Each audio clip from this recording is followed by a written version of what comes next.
Naghahanap ka ba ng earbuds na pwedeng tumagal sa kahit anong activity mo sa buong araw? Tiyak magugulat ka sa power ng mga maliliit na device na ito. Una, ang ganda ng design, di ba? Hindi lang basta earbuds, pero isa pang accessory na pwedeng ipares sa tech gear mo. Kung gusto mo ng earbuds na parehong maganda at functional, mukhang ito na yon. Sa battery life naman, panalo.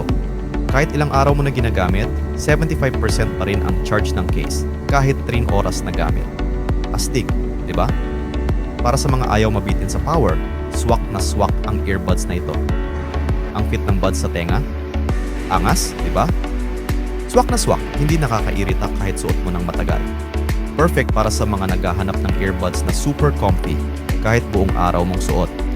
May noise cancelling din ito, kaya ingat sa hindi pagdinig kay misis. Baka mapagalitan ka. Sobrang effective, lalo na kapag kailangan mong mag-focus or gusto mo lang mag-chill. Sa sound quality, disclaimer lang, ito ay base sa pandinig ko, kaya baka iba ang maranasan niyo. Sa mga kantang klasikal tulad ng The Flower Garden ni Joe Hisaishi, medyo nawawala yung mga high at mid tones, pati ilang background instruments. Pero kung saan talagang nag-stand out ang Kujudok J021 ay sa mga bass-heavy na tracks tulad ng Bling Bang Bang Born ng Creepy Nuts at Nobody ng One Republic. Solid na solid ang bass, ramdam na ramdam mo.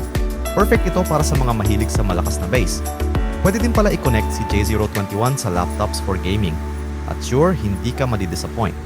Ginagamit ko ito sa Steam game na Mecha Break at astig ang performance. Hindi lang pang music, pero solid din sa gaming.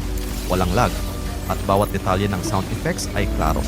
Imagine, sulit na sulit sa presyo na less than 300 pesos. Mahirap makahanap ng earbuds na ganito kaganda sa ganitong presyo, kaya siguradong sulit na investment ito. Check nyo na ang Kujudok J021 mga mare at pare. Kung hanap nyo ay best earbuds for the price na kayang sumabay sa lifestyle nyo, mukhang ito na nga.